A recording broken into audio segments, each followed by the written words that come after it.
हर घर की शान वही तो है, स्नेह प्रेम वात्सल्य की पहचान वही तो है। बनाया जाता है उस पर हास्य बहुत, पर जो हंसते हंसते हर समस्या से निकल जाए वही तो है। नमस्कार, आप सभी को अंतर्राष्ट्रीय महिला दिवस की हार्दिक शुभकामनाएं। ये प्रथम कुछ पंक्तियां मैं पूरे ब्रह्मांड की स्त्रियों को समर्पित करते हुए आप सभी का स्वागत है Hindi education point YouTube channel में। इस चैनल के माध्यम से आपको उत्तराखंड प्रवक्ता स्क्रीनिंग परीक्षा 2025 हेतु सामान्य हिंदी तथा साथ ही साथ उत्तराखंड के प्रैक्टिस सेट उपलब्ध कराए जा रहे हैं और भविष्य में मेरा प्रयास रहेगा कि परीक्षा तक मैं इसमें जो है हमने बात की थी पहले भी बात की थी कि सामान्य अध्ययन के 35 क्वेश्चंस और उत्तराखंड के 30 क्वेश्चंस और साथ में सामान्य हिंदी के 20 क्वेश्चन, इनको मिलाकर मैं एक प्रैक्टिस सेट लेके आऊँ। ठीक है, आगे मेरा प्रयास ये रहेगा।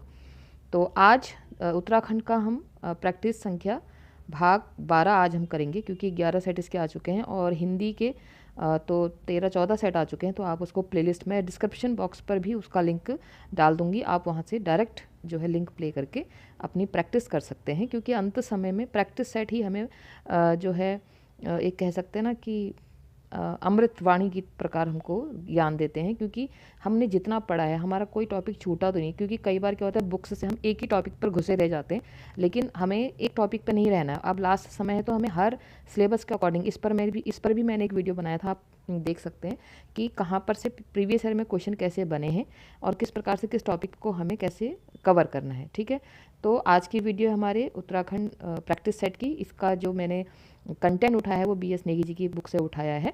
ठीक है, तो वीडियो स्टार्ट करते हैं। मैं आपको एडिशनल इसमें चीज़ें भी बताऊंगी, क्योंकि देखो बच्चे को वो याद कभी नहीं रहता जो बुक से पढ़ता है, वो याद रहता जो टीचर क्लास में डिस्कस करता है। ये मेरा एक अनुभव है। तो आप सभी जानते हैं कि जितना आप यहाँ पर सुनेंगे उसके साथ एडिशनल चीज़ें जो आप सुनेंगे वो आपको अच्छे से याद रहेंगी। और प्रश्न डिट्टो नहीं भी आते हैं तो उससे संबंधित जो भी प्रश्न वहाँ पर आए तो कोई बात आपको लिंक करे और आप उत्तर तक पहुँच जाएँ, यही मेरा प्रयास है। तो वीडियो स्टार्ट करते हैं। देखिए स्क्रीन पर पहला प्रश्न है और मैं आप सभी से निवेदन करूंगी आप देखें कि 30 नंबर में से आप कितने अंक प्राप्त कर रहे हैं। ठीक है, ईमानदारी से आप अंक अवश्य बताएं और आपको प्रश्नों का संकलन एक्सप्लेनेशन अच्छा लगता है तो आप प्लीज़ कमेंट करें, लाइक करें और शेयर करें, अधिक से अधिक लोगों तक वीडियो को पहुंचाएं। ठीक है, तो पहला प्रश्न है, निम्न में से किस पर्यावरण कार्यकर्ता को गांधी शांति पुरस्कार से सम्मानित किया गया है? चंडी प्रसाद भट्ट, सुंदरलाल बहुगुणा, कल्याण सिंह या शेर सिंह राणा? तो इसका सही उत्तर है option number A, Chandi Prasad Bhatt को गांधी शांति पुरस्कार से जो है सम्मानित किया गया है। अगर हम बात करें कि इनको ये गांधी शांति पुरस्कार मिला कब है, तो इनको गांधी शांति पुरस्कार मिला है 2013 में। ठीक है, याद रखेंगे 2013 में इनको गांधी शांति पुरस्कार मिला है। अब थोड़ा चंडी प्रसाद भट्ट के विषय में हम अन्य बात भी करते हैं, क्योंकि ये महत्वपूर्ण टॉपिक है चंडी प्रसाद भट्ट का, तो उसके विषय में हम थोड़ा और बातें करते हैं। तो चंडी प्रसाद भट्ट का जन्म 1934 को चमोली में हुआ। कहाँ हुआ है? 1934 को चमोली में हुआ है। जो बोल रही हूँ उस पर ध्यान देंगे, लिख अगर मैं कम भी पाऊँ तो बोलने पे ध्यान देना। चंडी प्रसाद भट्ट का जन्म चमोली 1934 और गांधी शांति पुरस्कार कब मिला? अभी हमने बात की 2013 में। 1982 में इनको रेमन मैक्स से अवार्ड भी मिला है। 1982 में इनको क्या मिला है? रेमन मैक्स से अवार्ड मिला है। और 2019 में, ठीक है ध्यान देंगे, 2019 में इम्पोर्टेंट है ये भी, क्योंकि यहाँ पर हमने गांधी शांति पुरस्कार की बात की है। तो 2019 में इनको 31वां यानी कि 31वां इंदिरा गांधी राष्ट्रीय एकता पुरस्कार मिला है। 2019 में इनको क्या मिला है? इंदिरा गांधी राष्ट्रीय एकता पुरस्कार। और गांधी शांति पुरस्कार इनको 2013 में मिला, 2019 में इनको इंदिरा गांधी राष्ट्रीय एकता पुरस्कार मिला है। और भी इनसे संबंधित कुछ इन्होंने स्थापना की थी, उसकी हम बात करते हैं। इन्होंने 1964 में, ध्यान देंगे, 1964 में गोपेश्वर में दसोली ग्राम स्वराज मंडल की स्थापना की। दसोली ग्राम स्वराज मंडल की स्थापना की 1964 में। और कहाँ की? गोपेश्वर में की, है ना। तो ये प्रश्न आ सकता है, क्योंकि उतना देखिए अब जो प्रश्नों का संकलन है वो इस प्रकार से हो रहा है कि बहुत डीप में भी एक आध क्वेश्चन ऐसे आ रहे हैं। तो 1964 में गोपेश्वर में दसोली ग्राम स्वराज मंडल की स्थापना की। और 1970 के बाद चिपको आंदोलन को गति देने के लिए डालियों का दगड़िया नामक जो है इसकी स्थापना की। क्या? डालियों का दगड़िया। अगर पूछा जाए डालियों का दगड़िया की स्थापना किसने की, ठीक है, तो किसने की है? चंडी प्रसाद भट्ट। डालियों का दगड़िया या डालियों का दगड़िया का संबंध किससे है? चिपको आंदोलन से है। चंडी प्रसाद भट्ट का जन्म 1934 चमोली, 2013 में गांधी शांति पुरस्कार, 1982 में रेमन मैग्सेसे अवार्ड, 2019 में 31वां इंदिरा गांधी राष्ट्रीय एकता पुरस्कार और 1964 में गोपेश्वर में दसोली ग्राम स्वराज मंडल की स्थापना और 1970 के बाद चिपको आंदोलन को गति देने के लिए डालियों का दगड़िया नामक जो है संस्था इन्होंने बनाई। डालियों का दगड़िया ये संस्था इन्होंने बनाई। ठीक है, तो ये हमारा हो गया चंडी प्रसाद भट्ट से संबंधित महत्वपूर्ण पॉइंट यहाँ पर हो गए। तो गांधी शांति पुरस्कार चंडी प्रसाद भट्ट को मिला, कब मिला? 2013 में। ठीक है, इसके साथ भी हमने एडिशनल प्रश्न देखे हैं, उस पर भी आप ध्यान देंगे। अगला प्रश्न है, निम्न में से कौन सी जल विद्युत परियोजना उत्तरकाशी जिले में स्थापित है? नहीं है ना। प्रश्न ध्यान से देंगे। देखिए मैं भी जल्दीबाजी में ऐसे पढ़ रही हूँ, कई बार परीक्षा स्थल पर भी हमारा मस्तिष्क जो है इस प्रकार से गतिमान रहता है कि हमें पता ही नहीं चलता है कि प्रश्न है क्या। तो निम्न में से कौन सी जल विद्युत परियोजना, आप अपने हाथ में पेंसिल पेन जो भी आप पकड़ के इसको प्रश्न को पढ़ने की हैबिट डालें, उत्तरकाशी जिले में स्थापित नहीं है। ठीक है, नहीं है। पाला मनेरी, लोहरी नागपाला, जखोल सांकरी या उत्यासू परियोजना। ठीक है, तो इसका सही उत्तर है, क्योंकि जो उत्तरकाशी जिले में स्थापित नहीं है वह ऑप्शन नंबर डी, उत्यासू परियोजना जो है ये उत्तरकाशी जिले में स्थापित नहीं, यानी कि बाकी पाला मनेरी, लोहरी नागपाला और जखोल सांकरी ये उत्तरकाशी में है।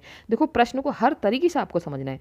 ये तीन कहाँ है? उत्तरकाशी जिले में है, लेकिन उत्यासू परियोजना उत्तरकाशी जिले में नहीं है। कहाँ है इसका भी हम आंसर देखते हैं। उत्यासू परियोजना जो है ये पौड़ी में है। ये कहाँ है? ये पौड़ी में है, अलकनंदा नदी पर है। किस नदी पर है?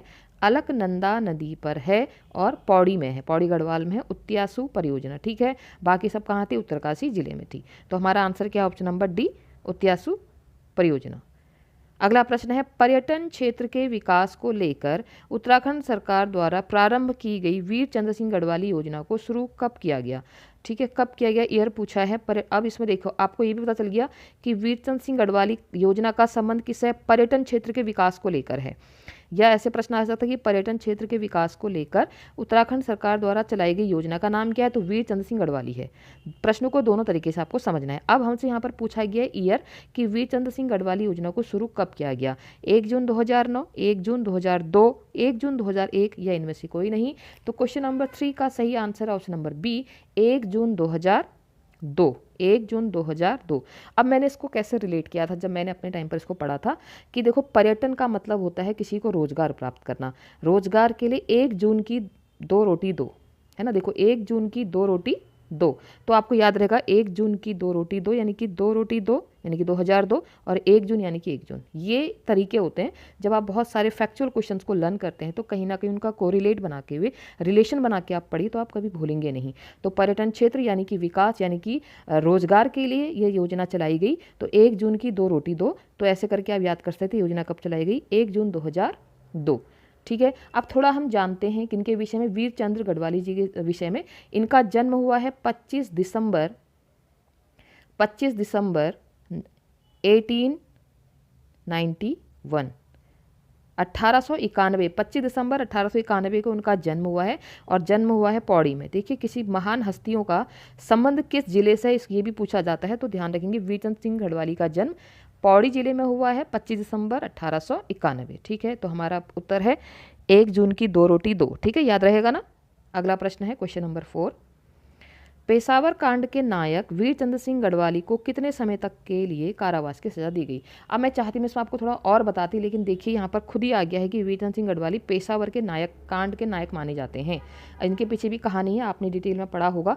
पेशावर कांड के नायक वीर चंद्र सिंह गढ़वाली को कितने समय के लिए कारावास की सजा हुई थी? ऑप्शन है 5 साल 3 महीने 18 दिन, 15 साल 2 महीने 13 दिन, 9 साल 2 महीने 25 दिन या 11 साल 3 महीने 18 दिन। तो उसका सही आंसर ऑप्शन नंबर डी, 11 साल 3 महीने 18 दिन की पेशावर कांड के नायक कहे गए वीर चंद्र सिंह गढ़वाली को इतने समय की कारावास की सजा हुई थी। ठीक है, बढ़ते हैं आगे। अगला प्रश्न है, निम्न में से कौन सा गवर्नर जनरल डलहौजी का चचेरा भाई था? इस प्रकार से प्रश्न भी पूछे जा सकते हैं कि कौन डलहौजी, आप सभी जानते हैं लॉर्ड डलहौजी, ठीक है, जिसने फुट डालो राजनीति करो और जो है हड़प नीति, राज्य हड़प की नीति अपनाई थी, जिस समय जो है झांसी की ये सब आपको पूरी कहानियाँ हिस्ट्री में आपने पढ़ी होंगी। तो इनका चचेरा भाई कौन था? ट्रेल, लुसिंगटन, रैमजे या रॉस? तो क्वेश्चन नंबर 5 का सही answer option number C Ramsay. तो आप ऐसे करके भी याद करते। को डलहौजी जो था वो बहुत कूटनीति प्रकार का था, जनरल डलहौजी, लेकिन जो रेमजे है ये बिल्कुल राम की तरह थे। इनको यहाँ उत्तराखंड में राम भी कहा जाता है ना, उत्तराखंड में इनको राम जी भी, रैम जी के जगह इनको राम जी कहा जाता है, ठीक है। और अगर हम इनके विषय में बात करें, हम रैम जी के, इनको आप चलो ऐसे भी याद रखेंगे कि डलहौजी का चचेरा भाई कौन था, रैम जी था। जिस प्रकार राम और आप कह सकते हैं राम थे बिल्कुल, और डलहौजी बिल्कुल रावण थे, है ना, इस प्रकार से किसी प्रकार से आप याद कर सकते हैं। तो रैम जी डलहौजी का चचेरा भाई था। अगर हम रैम जी की बात करें तो ये 6 नंबर के कमिश्नर थे, 6 नंबर के ये कमिश्नर थे। और इनका कार्यकाल अगर हम बात करें, रेमजे का कार्यकाल की अगर मैं बात करूं, ठीक है, तो ध्यान देंगे यहाँ पर रेमजे का कार्यकाल है 1856 से 1856 से लेकर 1884 1884 तक इनका कार्यकाल था रेमजे का। और अगर प्रश्न आता है कि आपदा प्रबंधन का प्रथम प्रयास किस कमिश्नर ने किया, तो वो भी यही है ना, आपदा प्रबंधन का, ये मैं पहले वीडियो में बता चुकी हूँ आपको। आपदा प्रबंधन का प्रथम प्रयास किसने किया, रेमजे ने किया, 6 कमिश्नर थे और ये डलहौजी के चचेरे भाई थे, ठीक है। आगे बढ़ते हैं। पिथौरागढ़ निवासी मनीष कसनियाल का संबंध किस क्षेत्र से है, पर्वतारोही, अल्मोड़ा, रुद्रप्रयाग, उत्तरकाशी, ठीक है। इसमें ऑप्शन कुछ गलत आ गए हैं, ठीक है। आंसर इसका पर्वतारोही है, यहाँ पर इसकी जगह कोई और स्पोर्ट्स के नेम होने थे, आंसर ऑप्शन गलत आ गए हैं। तो ध्यान देंगे इनका संबंध है पर्वतारोही से। तो पिथौरागढ़ के जो मनीष कसनियाल जी हैं ये पर्वतारोही हैं, ठीक है। बढ़ते हैं अगले प्रश्न की तरफ। अगला प्रश्न है, किस जनजाति के पुरुष चोगा या बपकन परिधान पहनते हैं, किस जनजाति के पुरुष चोगा बपकन परिधान पहनते हैं, जौनसारी, जाड़, थारू, बोक्सा। तो देखिए जो हमारी जनजातियां वो 5 हैं, इन जनजातियों के अंदर भी कुछ कुछ उपजातियां होती हैं। क्वेश्चन नंबर 7 का सही आंसर ऑप्शन नंबर बी जाड़। और जो जाड़ जनजाति है ये भोटिया की उपजाति है, भोटिया जनजाति की उपजाति है, ध्यान देंगे आप लोग। और यही जो है ये जाड़ जनजाति जो है ये इनके पुरुष चोगा बपकन परिधान पहनते हैं, ठीक है। याद रहेगा आपको, जाड़ किस जनजाति के पुरुष चोगा बपकन परिधान पहनते हैं, जाड़, और ये भोटिया जनजाति की उपजाति है। अगला प्रश्न है, उत्तराखंड राज्य के भौगोलिक स्थिति के संदर्भ में पर्वतीय एवं मैदानी भाग का प्रतिशत क्रमशः क्या है। क्रमशः का मतलब पहले पर्वतीय आएगा फिर मैदानी आएगा। 86.07 15.73%, 86.07%, 13.93, 90%, 10%, 85.67 या 14%। तो इसका सही आंसर है क्वेश्चन नंबर 8 का ऑप्शन नंबर बी 86.07% आपका जो है पर्वतीय है, और मैदानी है 13.93%। तो ये आप याद रखेंगे, पर्वतीय है 86.07 और मैदानी इलाका है, मैदानी भाग का प्रतिशत है 13.93%, ठीक है। बढ़ते हैं अगले प्रश्न की तरफ। अगला प्रश्न है, कार्बेट राष्ट्रीय उद्यान किन जनपदों में स्थित है, पौड़ी, नैनीताल, AB दोनों या उत्तरकाशी। तो क्वेश्चन नंबर 9 का सही answer option number C AB दोनों, यानी कि जो कार्बेट राष्ट्रीय उद्यान है वो पौड़ी और नैनीताल दोनों जिलों में फैला हुआ है। आप सभी जानते हैं कार्बेट राष्ट्रीय उद्यान की स्थापना 1936 में हुई थी और इसका पुराना नाम क्या था, हैली नेशनल पार्क, ठीक है। और अभी इसको रामगंगा, आप इसको कमेंट बॉक्स में मुझे जरूर बताएं कि कार्बेट राष्ट्रीय उद्यान का नया नाम क्या है, ठीक है। कार्बेट राष्ट्रीय उद्यान का नया नाम क्या है, मैं पहले वीडियो में इसको बता चुकी हूँ, ठीक है। तो हमारा आंसर क्या है, A और B दोनों। अगला प्रश्न है, किस जिले में मुख्यमंत्री ने मां नंदा सुनंदा महोत्सव का वर्चुअल माध्यम से उद्घाटन किया, चमोली, अल्मोड़ा, नैनीताल, पिथौरागढ़। तो क्वेश्चन नंबर 10 का सही answer option number C Nainital जिले में मुख्यमंत्री जी ने मां नंदा सुनंदा महोत्सव का वर्चुअल माध्यम से उद्घाटन किया। अब देखो ये तो था नंदा सुनंदा, ऐसे ही कुछ मिलता जुलता एक योजना है, मैं उसके संबंध में बताना चाहती हूँ, उसका संबंध इस प्रश्न से नहीं है, ठीक है। यहाँ पर नंदा सुनंदा सोच के मुझे उस योजना का नाम याद आया, तो उस योजना का नाम है नंदा गौरा योजना, नंदा, ठीक है, ऐसे लिख लेती हूँ मैं, नंदा गौरा योजना। तो नंदा गौरा योजना 2 जून 2017 को, ये इसकी जो है उत्तराखंड राज्य ने इसका नंदा गौरा योजना की स्थापना कब की या इसको कब बनाया, तो 2 जून 2017 को नंदा गौरा योजना। अगर हम बात करें तो ये गौरा देवी कन्याधन योजना और नंदा देवी योजना को मिलाकर बनाया गया है। इसमें BPL परिवार की बालिकाओं के लिए लाभ हैं, इसमें उन BPL परिवार की बालिकाओं के लिए ही योजना बनाई गई है और इस योजना का नाम क्या है, नंदा गौरा योजना, ठीक है। और इसके साथ हमने बात करी ये नंदा गौरा योजना कब बनाई गई, 2 जून 2017 को। ठीक है, हमारा आंसर है option number C Nainital, sorry Almora है, नैनीताल है, हाँ ठीक है नैनीताल, नंदा सुनंदा नैनीताल। अगला प्रश्न है क्वेश्चन नंबर 11, उत्तराखंड समसामयिकी से संबंधित, समसामयिकी का मतलब होता है करंट अफेयर से संबंधित, है ना, जो अभी चल रहा है, उसमें असत्य विकल्प हमको चयन करना, असत्य मतलब जो गलत है। 2023-24 में राजभाषा कीर्ति पुरस्कार में से THDC को सम्मानित किया गया, तो ये सही है। ठीक है, इसको भी आप एक फैक्ट में लिख देंगे। गिरीश चंद्र जोशी को राजभाषा गौरव पुरस्कार सम्मानित किया गया, यह भी सही है। जखोल, हर्षिल, गुंजी और सूपी को बेस्ट टूरिज्म विलेज के लिए पुरस्कृत किया गया, यह भी सही है। ठीक है, तो आप देखो यहाँ लिखा है 39वें राष्ट्रीय खेल 2025 उत्तराखंड में प्रस्तावित हैं या हुए, तो देखो वो 39वें नहीं थे, वो कौन से थे, 38 थे, हो चुके हैं ना।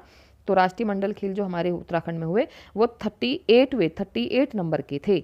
अगर हम थोड़ा इसके विषय में बात करते हैं, ठीक है, तो ये जो राष्ट्रमंडल खेल उत्तराखंड में हुए, इसकी टैगलाइन क्या थी।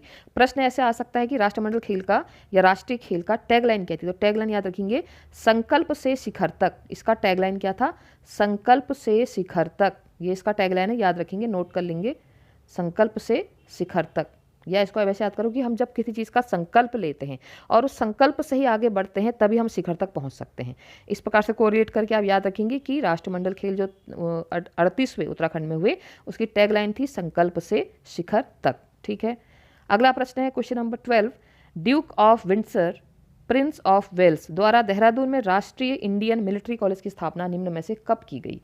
अगस्त 1918, अगस्त 1920, मार्च 1922 या जुलाई 1925। तो क्वेश्चन नंबर 12 का सही आंसर है ऑप्शन नंबर सी, मार्च 1922 को राष्ट्रीय इंडियन मिलिट्री कॉलेज की स्थापना देहरादून में की गई, किसके द्वारा, प्रिंस ऑफ वेल्स द्वारा। ठीक है, बढ़ते हैं आगे। अगला प्रश्न है, पिथौरागढ़ जिले का उत्तर पूर्वी भूखंड प्राचीन काल में क्या कहलाता था, सीरा राज्य, सिद्ध क्षमता, बख्शी, इनमें से कोई नहीं।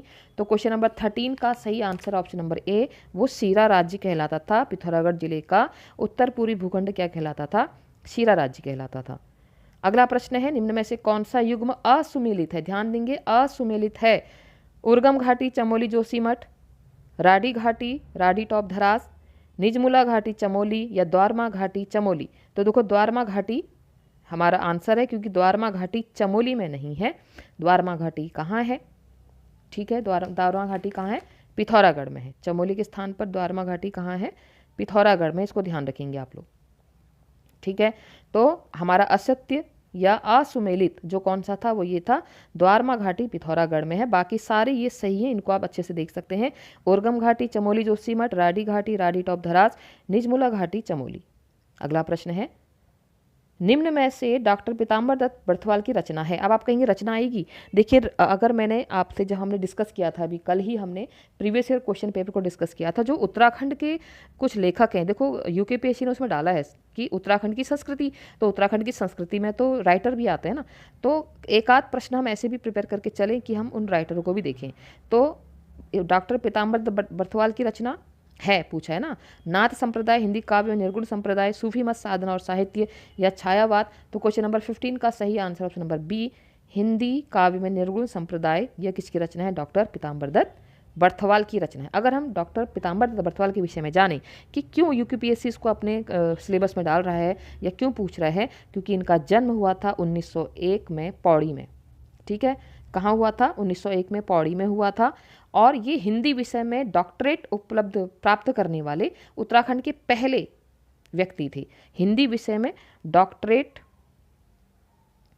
प्राप्त करने वाले उत्तराखंड के पहले व्यक्ति थे। और इन्होंने एक चीज़ और याद रखेंगे, प्रश्न इस प्रकार भी आ सकता है कि इन्होंने डॉक्टर पीताम्बर दत्त बर्थवाल ने हिलमैन नामक पत्रिका का संपादन किया। हिलमैन पत्रिका का संपादन किसने किया, डॉक्टर पीताम्बर दत्त बर्थवाल ने। अगर मेरी स्पीड बहुत तेज़ हो रही है तो आप वीडियो की जो उस पर प्ले स्पीड होती है उसको थोड़ा स्लो कर लीजिए, या वीडियो को पॉज करके या रिवाइंड करके सुनते रहिए। लेकिन जहाँ पर फैक्ट बताए जा रहे हैं बहुत इंपॉर्टेंट है, क्योंकि प्रश्न डिट्टो नहीं आते हैं, प्रश्न उससे मिलते जुलते आते हैं, तो हम यहाँ पर रटेंगे नहीं, हम यहाँ पर समझेंगे।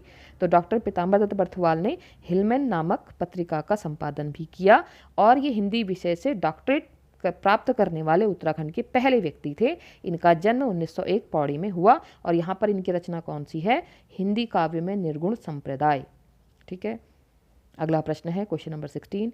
भारत की स्वतंत्रता 1947 तक ब्रिटिश गढ़वाल के अंतर्गत निम्न में से कौन से क्षेत्र थे? निम्न कूट में से सही उत्तर का चयन कीजिए। पौड़ी, चमोली, रुद्रप्रयाग, उत्तरकाशी या टिहरी।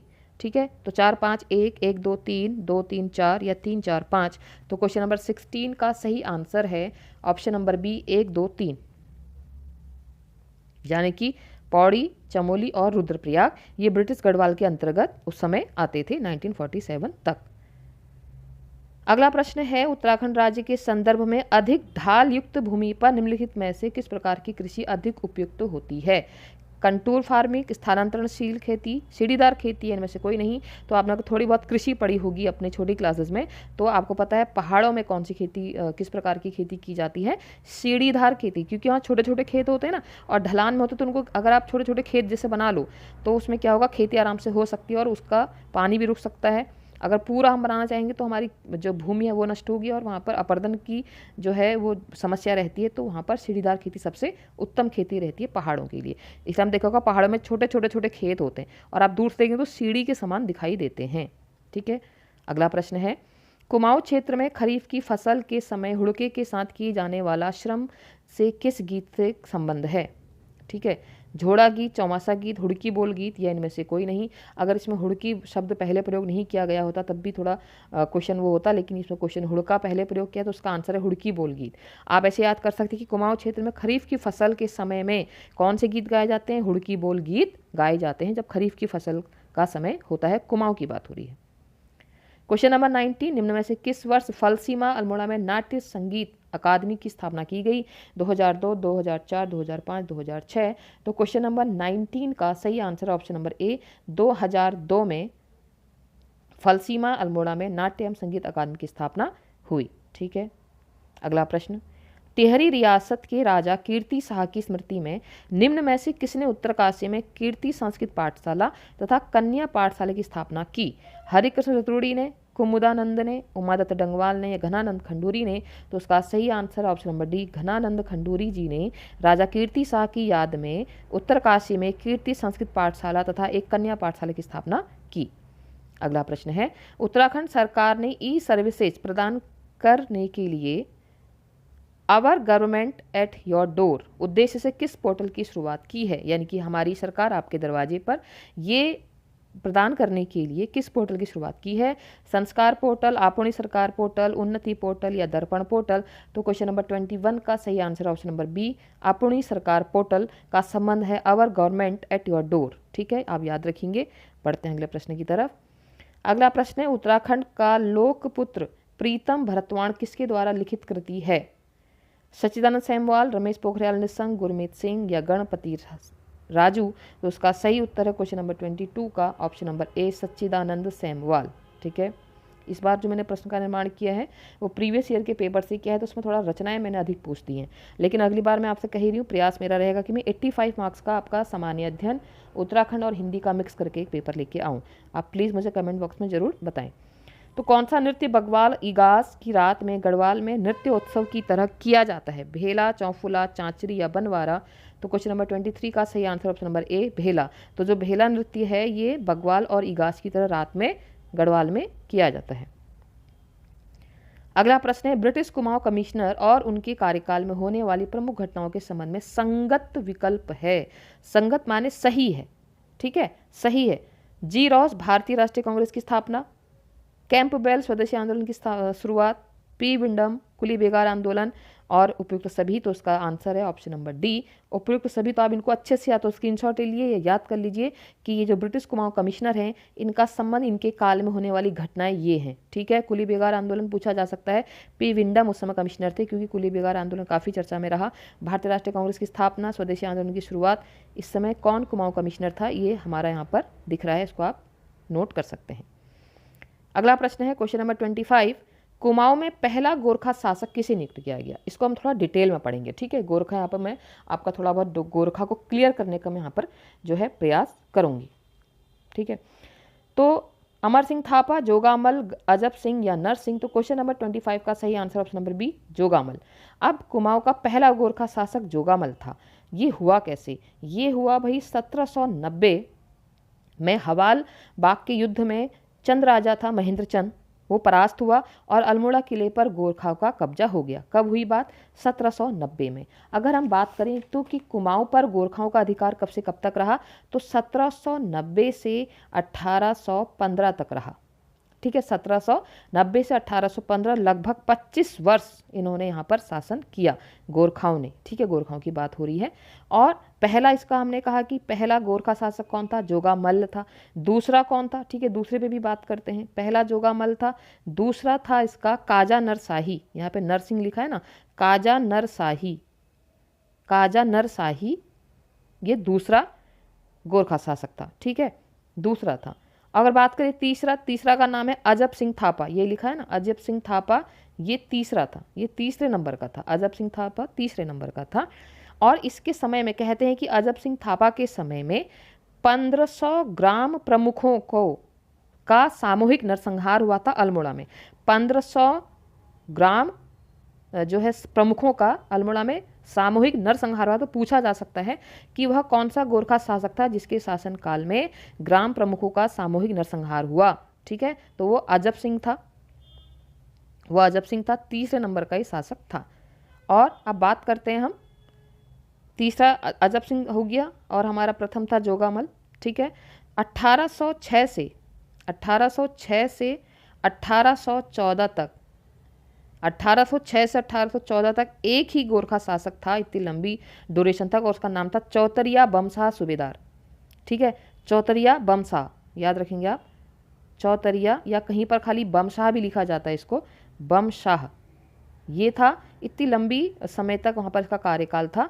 और अंतिम अगर हम कहें, क्योंकि हमने बात करी कि ये कब से कब तक चला था, 1790 से 1815 तक, तो ये तो 1804 तक बना, तो 1815 यानी कि अंतिम हम कह सकते हैं फ्रेजर साहब बहादुर।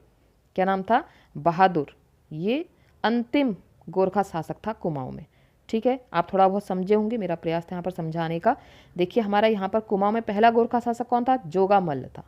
हमने बात करी 1790 में हवाल बाग में चंद राजा महेंद्र चंद और गोरखाओं के बीच युद्ध हुआ, महेंद्र चंद हारा गया, अल्मोड़ा किले पर गोरखाओं का कब्जा हुआ।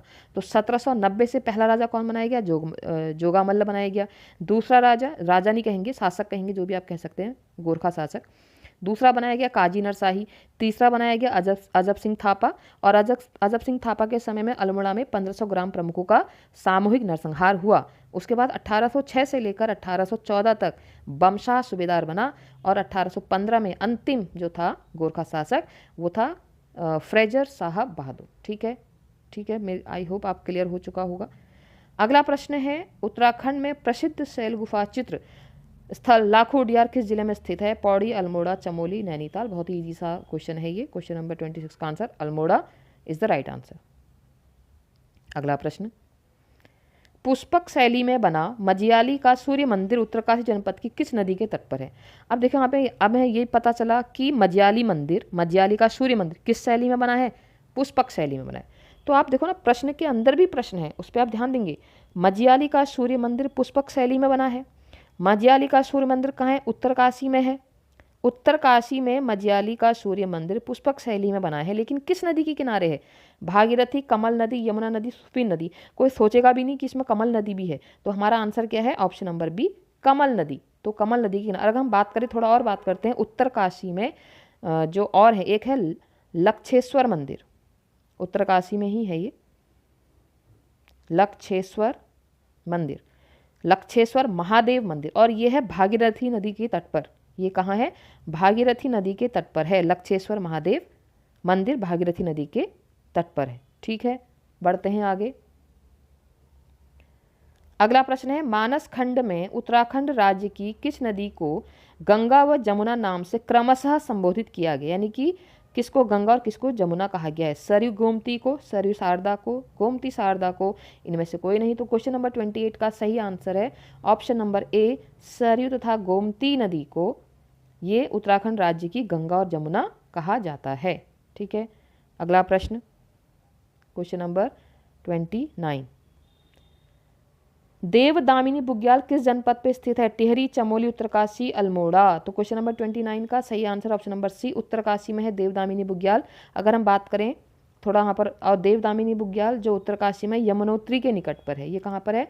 देवदामिनी बुग्याल यमुनोत्री के निकट है। अगर प्रॉपर ऐसे आ जाए तो यमुनोत्री के निकट है। और यहाँ पर हम कुछ और बुग्याल की बात करें तो यहाँ पर एक पुठारा बुग्याल भी है। बुग्याल तो और बहुत हैं, जो जो मुझे थोड़ा इंपॉर्टेंट लगे, पुठारा बुग्याल भी हैं। और यहाँ एक है देवक्यारा बुग्याल, देवक्यारा बुग्याल है।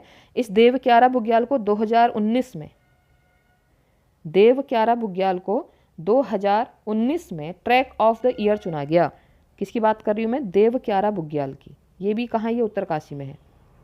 तो जो ऐसे इंपॉर्टेंट होते हैं ना, पूछे जा सकते हैं। तो देवक्यारा बुग्याल को 2019 में ट्रैक ऑफ द ईयर चुना गया। इसलिए आप याद रखेंगे देवक्यारा बुग्याल भी कहाँ है? उत्तरकाशी में है।